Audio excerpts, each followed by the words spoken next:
What's up, guys? Welcome back to another video. I am excited to present the video on the third working of Wealth Magick. I am like 2 weeks, way more than 2 weeks. I'm like a month late on this video.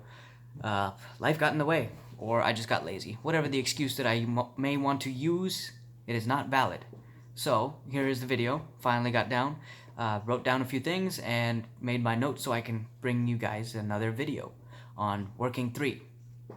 This one, why is this significant? Why is this significant than working 2 or working 1?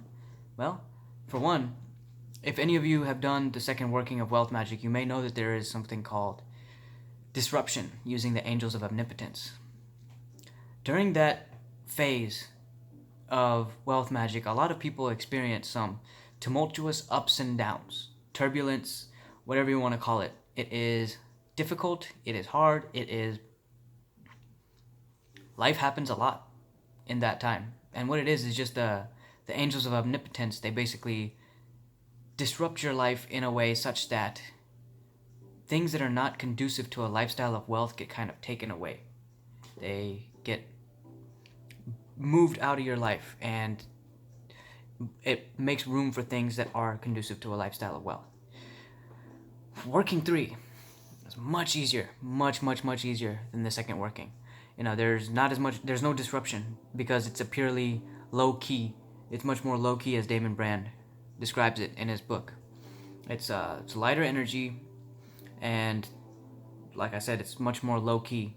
So what I also noticed with the third working is that there's not as much mental fog as there was in the second working. In the second working, there was like this. It was difficult, to say the least. It was difficult to wake up. It was difficult to go to sleep. I went to bed at like 2 o'clock every night, and I woke up at like 8:30 in the morning. So 6.5 hours of sleep. Yeah, I could function, but it wasn't the most restful. It wasn't the most optimal resting conditions in order to be the most productive. With all that being said, as disruptive as the second working was, it did provide a lot of use for me. And I made a video on that as well, and you can feel free to look at it if you're curious. But the good thing about working 3 is I'm actually finished with working 3, and I'm about a week into working 4. So it's been a week since I've done working 3, so like it's kind of starting to go out of my memory. So I'm glad I sat down and made this video when I did, so it's not completely forgotten. But what I did notice during the third working is an increased amount of cash flow. Weird. That's exactly what it wanted to do. That's what the spirits were supposed to be called on for, and that's what the third working. It's titled more money, or something like that. It like improves the amount of money flowing in and also flowing out, for that matter. I had a good amount of expenses, but I did have the money flowing in to help offset those costs.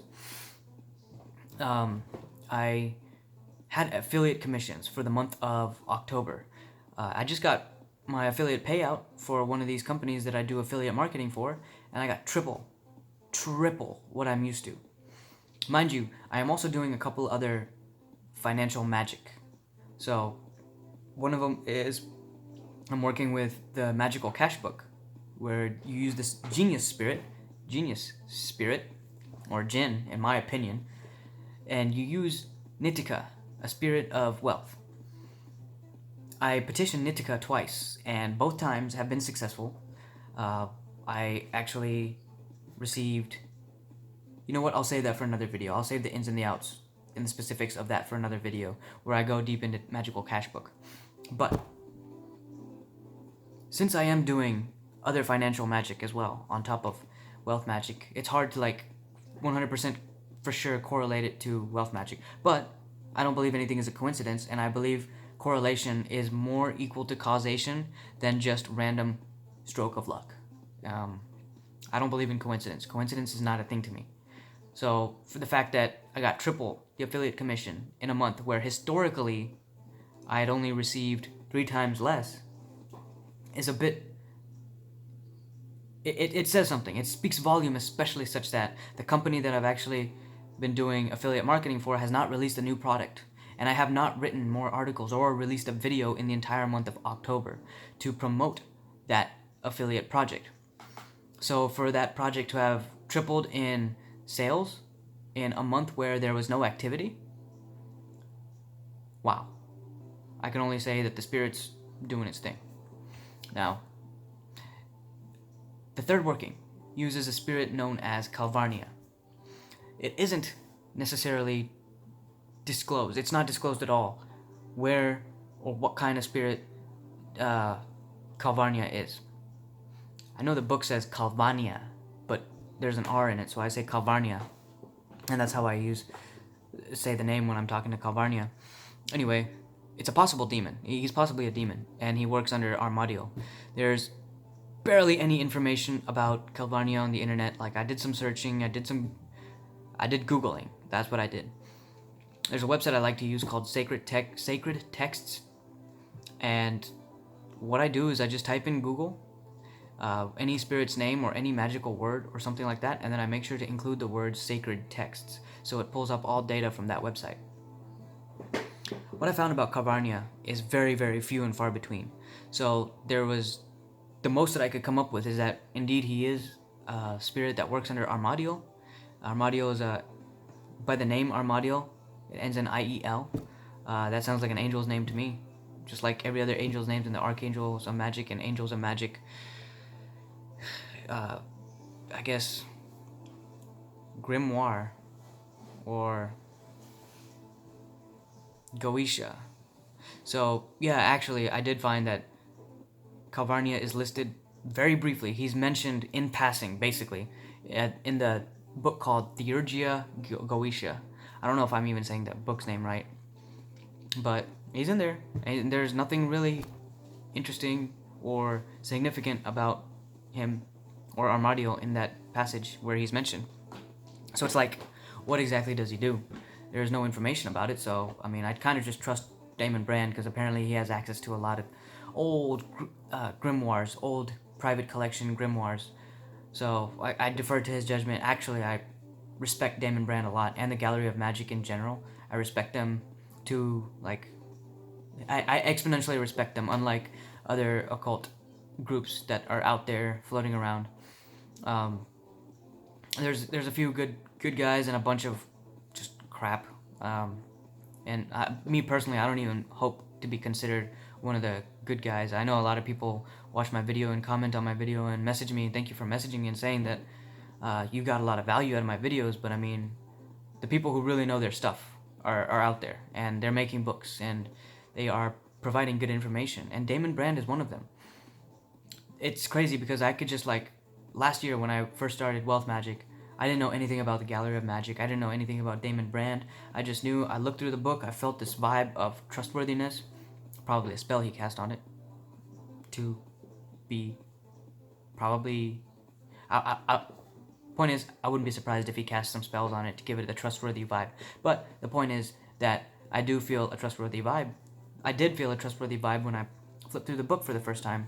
I was like, this dude really knows what he's talking about, because what it looked like, there are 7 different workings put together in an order, which is no accident. I personally believe that it's no accident the way that Damon Brand put together the workings in Wealth Magick. There's a reason that the Angels of Omnipotence was the second working. I'm convinced that that's because that there are the use of demons further on in the book, and it may be that the demon used in a future working besides just Clonic is in the very next working, the third one, which is the one we're talking about now. Calvarnia may very well be a demon, but we don't know. The name, by dissecting the name, or not dissecting it, but like looking into it, Calvarnia, that sounds kind of like it could be a demon's name.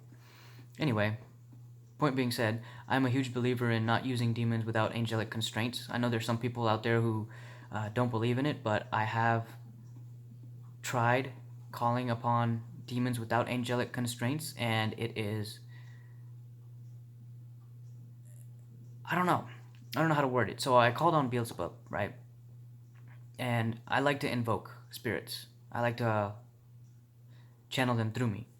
And when I channeled Beelzebub without angelic constraints, because I didn't know any of his angelic constraints, I just channeled him, I got the overwhelming feeling that he was in awe with how much power was in my body, and he was getting a little too comfortable in my skin, and I basically had to chase him out. I was like, no, dude, like, you're getting a little reckless, you're getting carried away, peace out. Whereas all the times before, I always use angelic constraints, and they seem to they seem to work a lot better. They seem to not get carried away. They respect that human spirit dynamic, which is a very sacred thing in my opinion. Um, there's like a bond that is formed through that connection. Anyway, so speaking of invoking, I actually invoked Calvarnia, and I know it doesn't actually say that in the book. It doesn't say that anywhere. It doesn't say that in instructions. It just says how to call on Calvarnia. And what I did was, instead of just calling on him, I invoked him and felt his presence, felt pretty comfortable. And I knew that Calvarnia was going to bring wealth into my life. And I know to this day, even though it's like 7 days ago, 8 days ago that I stopped working with Calvarnia, I know that he's still continuing to work. Now, the whole reason I mentioned the angelic constraints is that the angels of omnipotence in the second working seem to kind of set the stage, for all the future workings. And I think it's mentioned somewhere in the book. If not, it's on the Gallery of Magic website, the frequently asked questions, that the angels of omnipotence actually kind of paved the way for the rest of the wealth magic workings. So I do not recommend anybody to toss the instructions that Damon Brand has specifically provided. I highly encourage people that if you are running the Wealth Magic program, do it in the order that is listed. Do it for as many days as it suggests. I know life can get in the way. I know that things can happen and you can sometimes miss a day, miss 2 days, miss a week, whatever. But just continue where you left off and just do the working in the order that it's presented in the book. The reason I mention that is because I know a lot of people want to skip forward, especially to the seventh working. People want to skip forward directly to the seventh working where it lists working with Clonic. I hear Clonic is a very good spirit. I've worked with him personally in the past through Wealth Magic. Actually, this is my second time running it. He's a good spirit. He does what he is described to do, but jumping straight to Clonic without doing any of the legwork, it kind of screams that you're lusting for results, in my opinion. Now, granted, people are free to do whatever they want. In the occult community, I highly encourage and recommend people go and experiment and explore their own path. But if you go straight to a money ritual and you're looking to get money, like, is it out of desperation? Or is it because you truly want a lifestyle of wealth? And if you truly wanted a lifestyle of wealth, would you be opposed to doing 6 other workings prior to an immediate demon working that involves money? So I implore people to actually take a look at what they're looking for. Truly examine it, or like imagine what you want the end result to be, and then work your way backwards. That's a very good way to actually work, and me and a friend are actually planning to do that with a series of rituals that we are planning to do together. And we've actually done many rituals together. I think right now we are at 4 rituals that we've done together concurrently, simultaneously. And like, the more rituals we do together, the more we learn. And what we're starting to discover is that the actual thing that we desire can be obtained and will be obtained, because it's inevitable, because we're working towards that. But there's a lot of prerequisite work that comes before that. Like, for instance, in order to be fully satisfied with a wealthy life, there's a lot up here. There's a lot up in the mind that has to be cleared. There's a lot of crap that has to be cleared from how we perceive money, how we embrace a lifestyle of wealth, and a bunch of other things as well. Like, there's just a lot that goes into becoming wealthy. It's not just like, poof, money comes out of nowhere. There's a lot of shaping. If a lifestyle of wealth is like an axe, the first few workings are all about sharpening that axe. So anyhow, that's been my take. I kind of rambled on there a little bit, not really talking about the third working, but I do believe there is some good nuggets of information right in there. If any of you guys have any questions, please feel free to comment, or you can find me on social media. I have my Instagram link, I have my Facebook link down in the comment section below, And if you haven't purchased this book, I have included an Amazon link to go ahead and purchase the Wealth Magick book. I've included that in the description too. So if you buy using that link, it actually supports me. I get like a few pennies for every purchase, but like, I mean, it adds up in the long run. It's another one of the affiliate things that I do. And that's it, guys. Thank you for watching.